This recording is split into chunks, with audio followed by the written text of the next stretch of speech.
It's Platt, and today we keep pumpkin beer season going. That's next to Platt's Beer of the Week.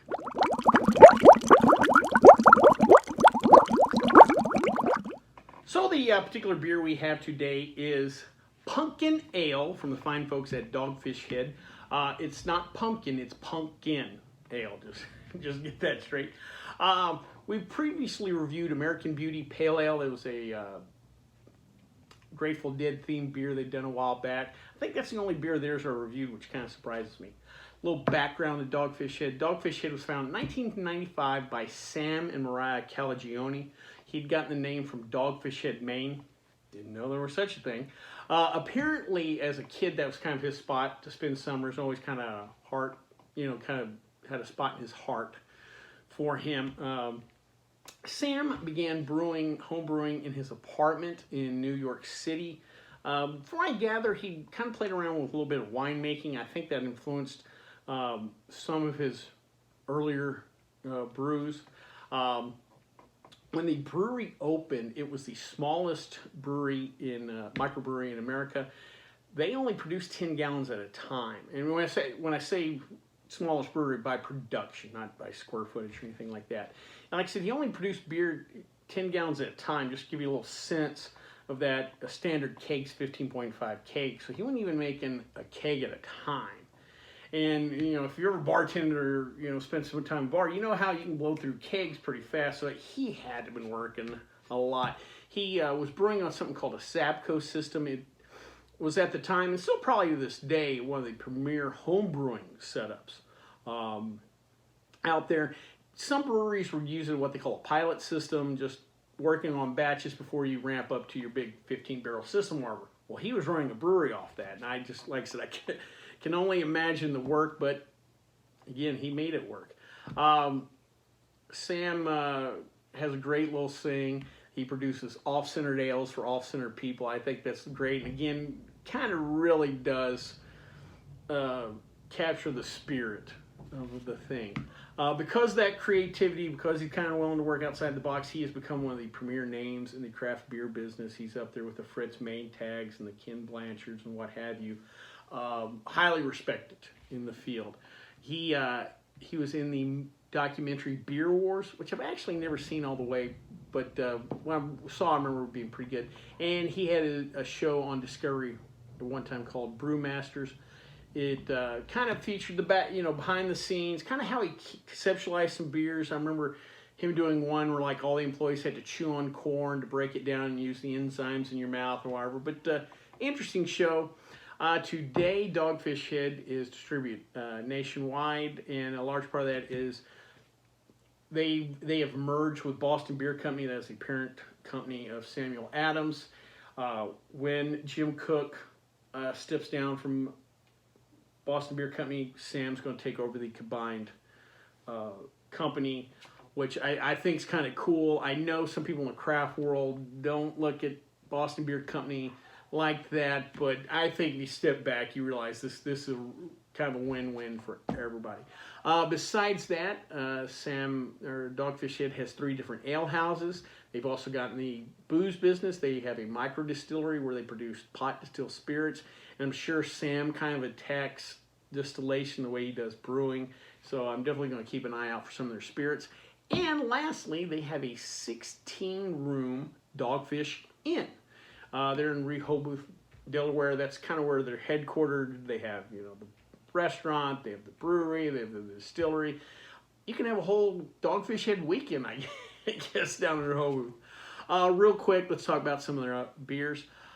First is one of my kind of personal favorites of theirs. It's their 120-minute IPA. This one you have to be careful with, and one of the reasons is they kind of tweak the recipe each year, so depending on which one, you can be anywhere from 15 to 20% alcohol by volume. I've probably told the story before, but I remember one time a friend and I bought an entire case of the stuff, and we just we're going to have fun, and let's just kill this tonight. It didn't turn out so well.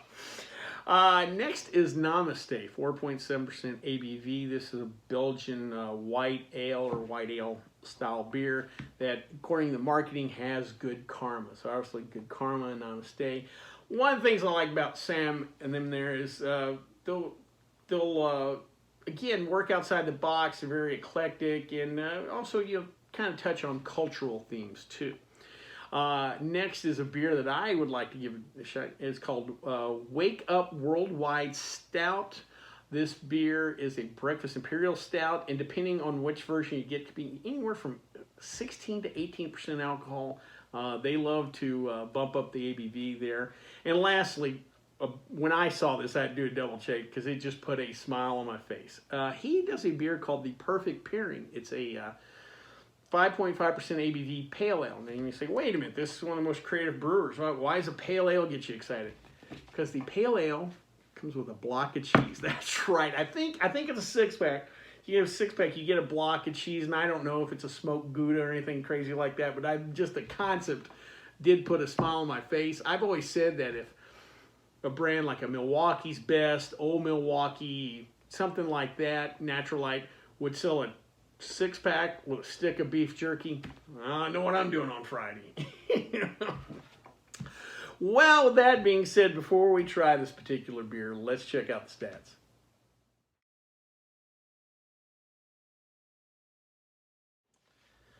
So, since I'm kind of really captivated by the whole beer and block of cheese thing, I thought today I would talk about beer and food pairings and just working together. If you've been a long time viewer of the channel, you've probably heard me talk before that I believe beer probably pairs better than wine with food, just because there's just so many variety of beers, and of course there's an unlimited amount, variety of food or whatever, that I think you just have so much more versatility with beer, or so many more possibilities open to you.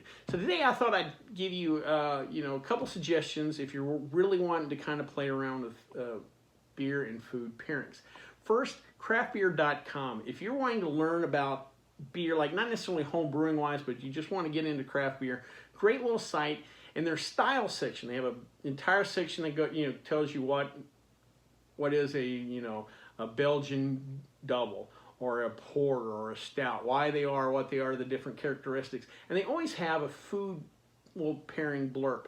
And it's not just this goes good with beef or this goes good with pork. They generally suggest a cheese with a certain beer, a entree or a main course, and a dessert pairing. So you really get some nice variety. Great little beer style section that also has great food pairing suggestions. Next might be a little surprising, Guinness.com. Guinness.com has a little section of their website where they talk about beer and food and give you some recipes on cooking with Guinness. Now a lot of people think when you say cooking with beer, it's boiling bratwurst. And trust me, there's nothing wrong with that.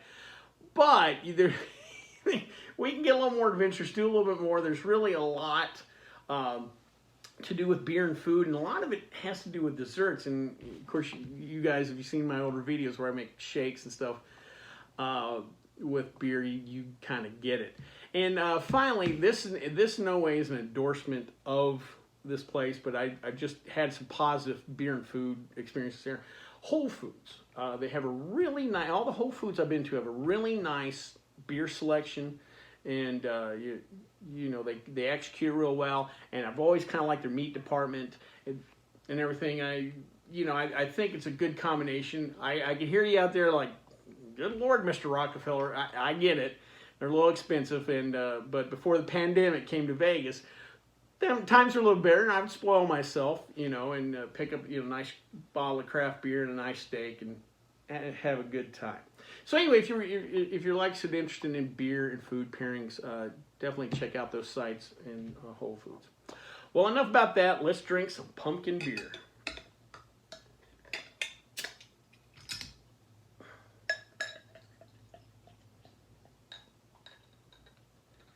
Okay, we got a nice amber, kind of dark amber color, a little copper, very kind of fall-like. All right, I'm getting a little whiff already here. All right, not a lot of pumpkin, but I get malt, I do get a little hop aroma, or maybe I'm misplacing it, but this kind of reminds me on the nose of like some British pub ales or stuff like that. Let's give her a try.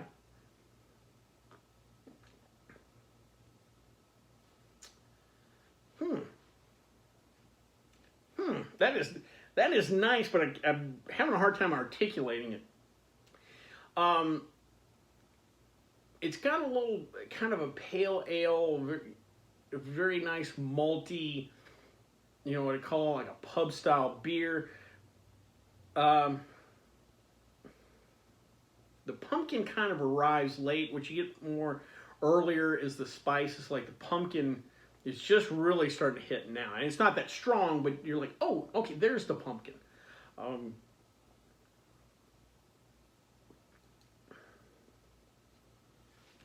To me, if I could talk to Sam, if Sam was listening, Calagione was listening to this, I actually would like to try this beer without the spices, without the pumpkin.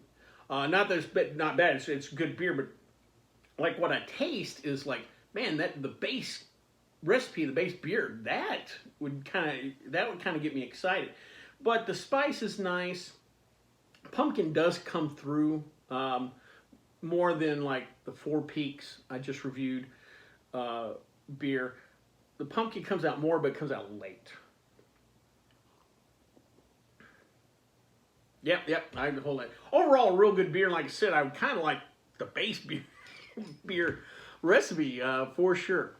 Well, I hope you liked this video. If you did, please subscribe down below. So please like the video because it lets YouTube know we're putting out good content. If you have any questions, comments, concerns, or beers that you'd like me to try, please leave them in the comment section, or you can always contact me on the Twitter page. Until next time, bottoms up.